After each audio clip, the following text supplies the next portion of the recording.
प्रधानमंत्री मोदी 2 दिनों के दौरे पर इजराइल पहुंच चुके हैं। वहीं इजराइल का कट्टर दुश्मन ईरान ने चीन के साथ हाथ मिला लिया है और डोनाल्ड ट्रंप को ईरानी मिसाइलों का खौफ सता रहा है। आज चक्रव्यूह में हम उस सीक्रेट डील का पर्दाफाश करेंगे जिसने वॉशिंगटन तक को डरा कर रखा है। क्या दुनिया के सबसे ताकतवर इंसान कहे जाने वाले अमेरिकी राष्ट्रपति डोनाल्ड ट्रंप इस वक्त डरे हुए हैं? ये सवाल हम नहीं बल्कि डोनाल्ड ट्रंप का वो state of the union address कह रहा है जिसमें उन्होंने ईरान को चेतावनी तो दी लेकिन उनके माथे पर चिंता की लकीरें साफ दिखी। अमेरिकी संसद में प्रेसिडेंट ट्रंप चीख रहे थे, कह रहे थे कि ईरान की मिसाइलें अमेरिका को निगल लेंगी। पहले सुनिए ट्रंप ने state of the union address में ईरान की मिसाइलों को लेकर क्या चिंता जताई।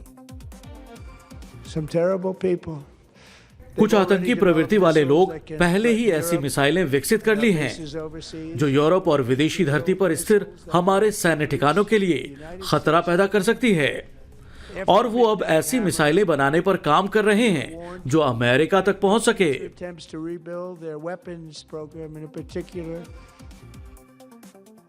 ट्रंप जब अमेरिकी संसद को संबोधित कर रहे थे उससे पहले अमेरिका ने रातों रात इजराइल में F-22 रैप्टर जैसे घातक फाइटर जेट्स को पूरे स्क्वाड्रन वहां पर उतार दी थी। दरअसल ट्रंप की रातों की नींद हराम करने वाली असली खबर बीजिंग से भी आई। ईरान ने चीन से CM-302 supersonic anti ship missile की डील करीब करीब फाइनल कर दी। सवाल है ऐसे में कि क्या ट्रंप को डर है कि ईरान का सुपरसोनिक वॉर उनके नौसैनिक बेड़े की समंदर में दफन कर देगा? क्या F-22 रैप्टर की तैनाती सुरक्षा के लिए है या ट्रंप की ओर से घबराहट में उठाया गया एक पैनिक स्टेप है? तीसरा और सबसे अहम सवाल यह है कि क्या ट्रंप को अपनी इंटेलिजेंस रिपोर्ट से पता चल गया है कि ईरान और चीन की जुगलबंदी अमेरिका के लिए कितनी घातक साबित होने वाली है? अमेरिका और ईरान में जारी टेंशन के बीच सबसे बड़ा एक और दिलचस्प मोड़ आया है। प्रधानमंत्री नरेंद्र मोदी इजराइल में आज पहुंचे। 2 दिनों का ये ऑफिशियल विजिट है। बेन गुरियन एयरपोर्ट पर इजरायली पीएम बेंजामिन नेतन्याहू खुद मोदी की अगवानी करने के लिए पहुंचे हुए थे। दोनों नेताओं के रिश्तों की गर्मजोशी एयरपोर्ट पर साफ साफ दिखी। दोनों गले मिले और खूब गले मिले। वहां पर एयरपोर्ट पर पीएम मोदी को रिसीव करने के लिए प्रधानमंत्री नेतन्याहू की पत्नी सारा नेतन्याहू भी पहुंची हुई थी। एक खास मोमेंट देखिए कि नेतन्याहू ने पीएम मोदी के जैकेट का जो पॉकेट स्क्वायर था वो अपनी पत्नी सारा के ड्रेस के रंग में समानता पर ध्यान दिलाया। इस तस्वीरों में आप देख सकते हैं दोनों का रंग केसरिया है और दोनों सैफरन पहन के गए हुए हैं। नेतन्याहू ने इसे इत्तेफाक पर चुटकी लेते हुए कहा कि देखिए आज आप दोनों ने एक ही रंग के कपड़े चुने हैं। और ये बड़ा इंपॉर्टेंट स्टेटमेंट था। इजराइल के प्रधानमंत्री की पत्नी भगवा रंग पहनकर आई जो कि बीजेपी का लिए पहचाना जाता है अपने देश में। टेल अवीव पहुंचते ही पीएम मोदी तुरंत ही सरकारी काम में लग गए। एयरपोर्ट परिसर में ही दोनों प्रधानमंत्रियों की एक छोटी सी मीटिंग भी हो गई। थोड़ी देर के बाद अब से कुछ मिनटों के बाद रात 8 बजे के आसपास हिंदुस्तान के समय के मुताबिक प्रधानमंत्री मोदी का इजरायली संसद नेसेट में आधिकारिक स्वागत होगा। इसके बाद पीएम मोदी उस संसद को संबोधित भी करेंगे।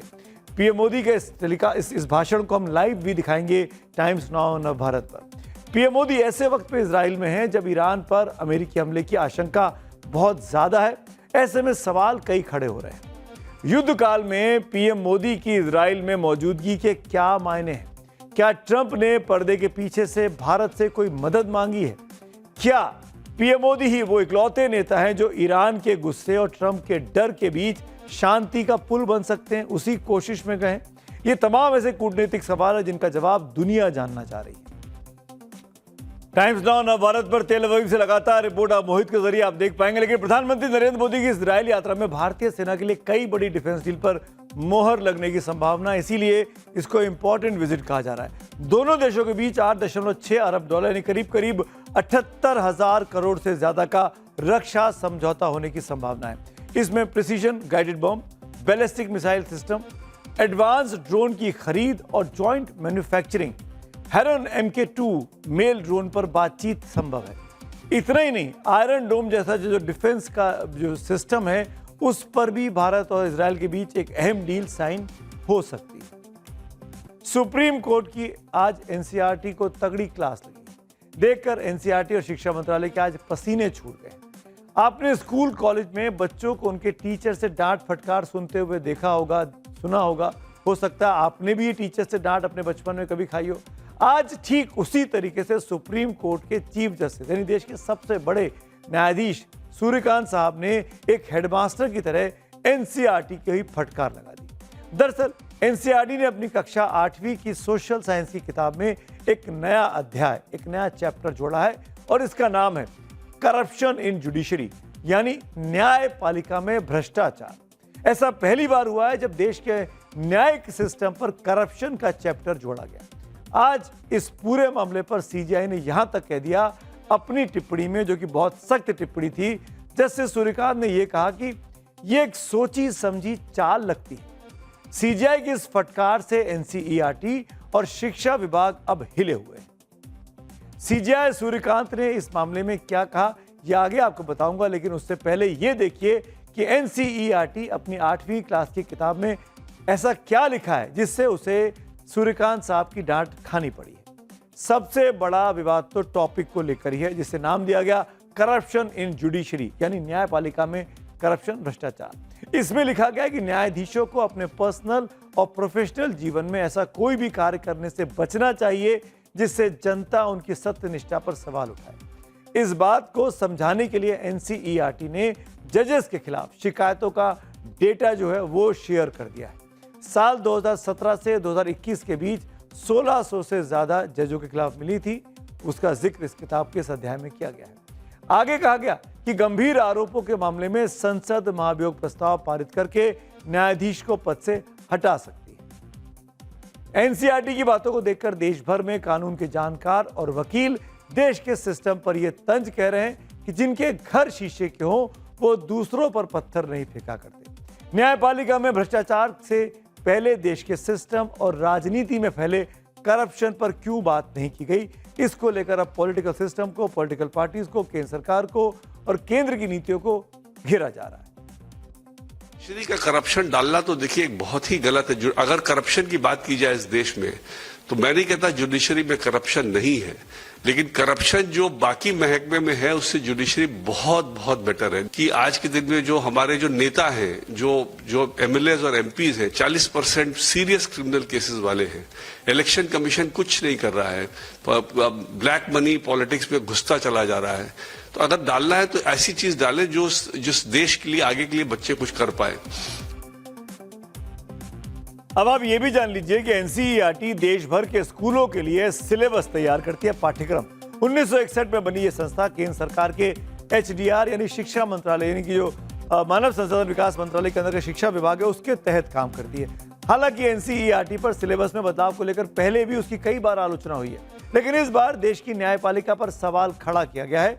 एनसीईआरटी के मामले को बढ़ता देखकर आज सुप्रीम कोर्ट में सीनियर एडवोकेट कपिल सिब्बल और अभिषेक मनु सिंघवी ने इस मुद्दे को उठाया। ये दोनों सीनियर एडवोकेट्स कांग्रेस के नेता हैं, हम सब जानते हैं, इसीलिए कुछ लोग इसे अब राजनीतिक एंगल से देख रहे हैं।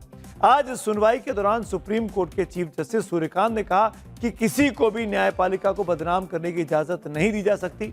सीजीआई ने यह भी दोहराया कि उन्होंने इस मामले की पूरी जानकारी है और ये पूरे जुडिशरी सिस्टम के लिए चिंता की बात है।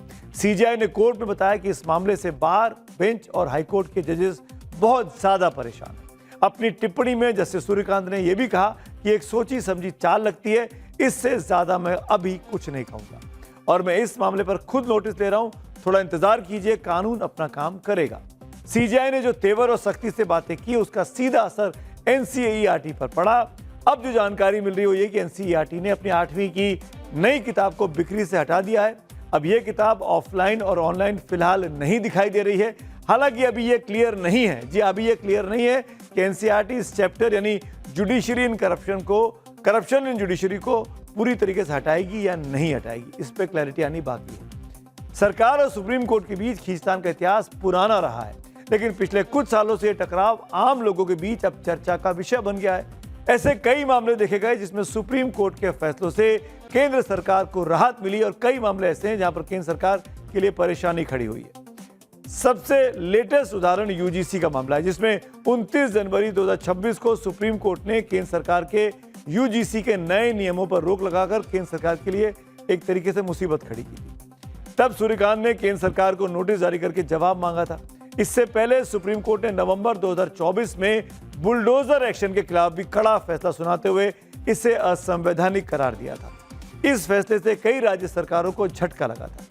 इसी तरीके से फरवरी 2024 में सुप्रीम कोर्ट ने केंद्र सरकार के इलेक्टोरल बॉन्ड पर भी रोक लगा दी थी।